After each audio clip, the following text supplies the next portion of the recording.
Welcome to your market brief for Monday, December 23rd from the NASDAQ market site. I'm Caroline Woods. Let's get the week started with Robert Hormats, former vice chairman of Goldman Sachs and former undersecretary of state for economic growth, energy, and the environment during the Obama administration. Robert currently serves as vice chairman for Kissinger Associates. We're so glad to have you here. Great to be with you. So I want to ask you first about the trade deal, because you've negotiated trade deals before, or trade before.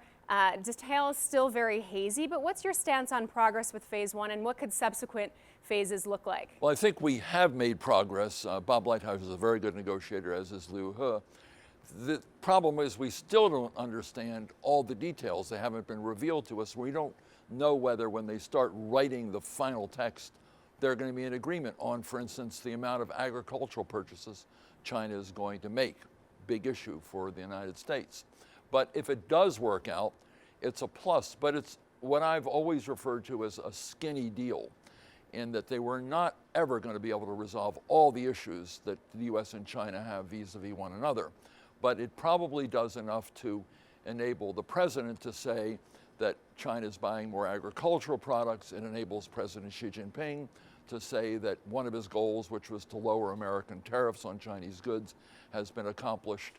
And that together will probably settle markets. And the biggest thing is that it de-escalates the tariff confrontation rather than enables or encourages countries to impose more tariffs on one another. So the tariff war has been diminished, but all the major issues that have divided China on the technology side seem not to have been covered in this deal. Right, and some of those issues, intellectual property theft, cyber theft, there's subsidizing corporations in China, all of these things that American businesses have been complaining about for quite a long time. What's the likelihood that those will be accomplished if it's taken us this long just for phase one? Well, your point's very well taken. This has taken nearly 2 years to get a skinny deal on a relatively few things. We don't know all the deals, but on a few things, agriculture and tariff cuts.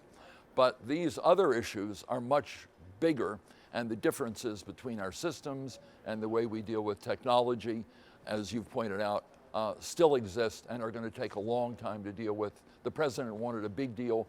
This is a small deal, enough to be politically acceptable in China and the U.S., enough to calm markets, at least for the time being, since we know the president doesn't want anything to rile markets up before the election. So you've said de-escalate. So assuming that trade is kind of on the back burner, at least until the election, and given the fact that we have a low rate, low inflation, low unemployment environment, are you pretty upbeat for 2020? I am, and I think that de-escalation is, as you correctly pointed out, not necessarily permanent, but enough to get us through 2020, certainly through the elections. So I'm basically optimistic on 2020. I think interest rates are going to stay relatively low. I think inflation will stay relatively low. We probably are going to get a NAFTA deal through the Congress, still some issues with Mexico. Probably on China, relatively calm for the time being. So a lot of the uncertainties are going to, in effect, be abated or put aside for the moment. And that, over a period of time, will improve market confidence and hopefully improve the investment environment. This time last year, we were in a very different position in terms of the Fed, in terms of U.S. interest rates. What have those lower rates, I mean, we expected the Fed to raise rates. What have those lower rates done aside from prop up the stock market? But what have they done? What impact have they had on the economy? Well, this is the tragedy, in a way, of lower rates. They've been very good for temporary kinds of investments. You buy stocks, stocks go up. You buy real estate, that's good because a lot of people will be able to own homes who couldn't. Both pluses. On the other side of the coin, we're not using the low rates, at least this year, for very much capital investment. Capital investment has been held down essentially by uncertainties over the trade war and a few other things. But even worse, we have a huge infrastructure deficit in this country. And we should have been using low rates to develop, with public-private operations or public-private cooperation, a much more ambitious infrastructure program for our country, using the combination of a need for infrastructure, which is enormous, and the fact that low rates would have enabled the government, working with the private sector, to issue bonds to help build out our infrastructure. And I think economic historians will look back and say, we really blew it. We had the chance of low rates. We had major needs. We didn't use the low rates to meet these major needs. So instead of people who are complaining rates need to be lower, we ought to be using the low rates we have to do things that improve our long-term productivity, improve our long-term infrastructure, which would keep the economy growing at a more rapid rate for a long time, but essentially also improve the productivity of the American economy, because infrastructure both creates jobs and improves long-term productivity, and we've missed both opportunities.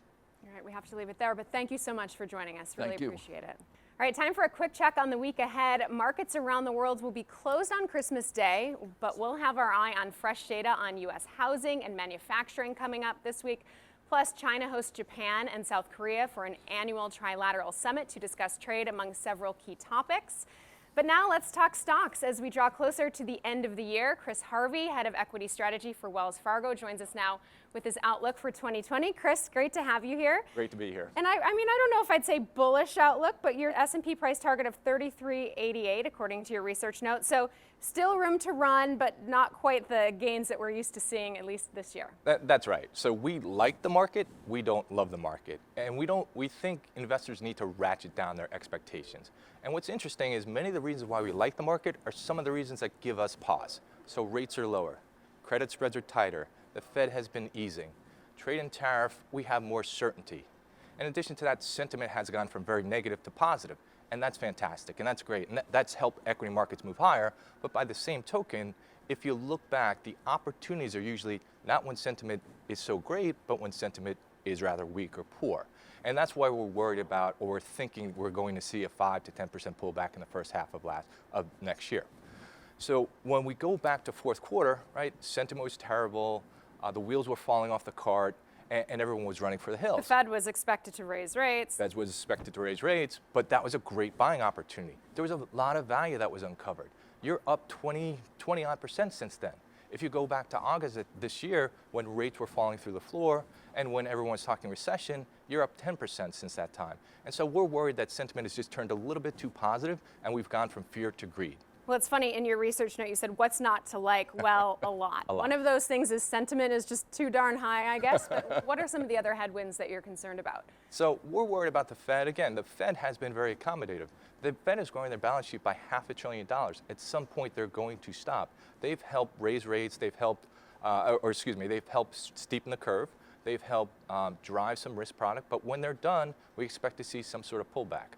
What we're also worried about is trade and tariff isn't over at this point in time. We don't expect a phase two, and we can get volatility around that. And more importantly, volatility is exceptionally low, and we can go from low to high rather quickly. Especially if you're expecting a 5 to 10% pullback in Q1. It sounds like it's going to be another roller coaster. But in terms of what actually looks attractive sector-wise to you and what you're staying away from, what are your picks? So we do like the financials. We upgraded the bank space back in September. One of the things about the bank space that I don't think people really appreciate is the volatility of the underlying earnings and the underlying fundamentals much better. So we talk a lot about low vol or stocks that are more defensive, and we think that banks are taking on that quality, and that's something the market's not appreciating, and we can see a multiple revision upward due to that. We also like some cyclicality yesterday, but we don't like a ton of cyclicality. We've been telling people to buy cyclicality for the last year, but yesterday we did downgrade the semi space. We still own and we still want to be overweight the cap goods space because we think it's a better risk reward, but places where things have really run, where sentiment has turned more positive, we want to start to fade a little bit. Just quickly, where does the trade war, you mentioned semiconductors, but where does the trade war play into your forecast? Well, it plays into our risk appetite. It plays into how we want to position more aggressively or less aggressively. The funny thing is, at this point, if you look at the trade war and you look at trade and tariff and you knew nothing, you would actually think the trade war helped the semiconductor space because the space is up 50%. But to come back to answer your question, it just puts a little bit more uncertainty into the marketplace, and we have to appreciate that. I know. Investors don't like uncertainty. Thanks so much for joining us, Chris. Thank you. Really appreciate it. All right, before we go, you voted in our MarketWatch poll on your biggest expense of 2019 with choices of a house, a car, a Peloton, or something else altogether. More than half of you voted for something else, citing things like tuition, travel, health insurance, and summer camp for the kids. That concludes today's Market Brief. I'm Caroline Woods. Of course, we want to hear your thoughts, though. Comment below and tell us who would be your top choice to serve as CEO for your company. Would it be Elon Musk, Warren Buffett, Sheryl Sandberg? Let us know.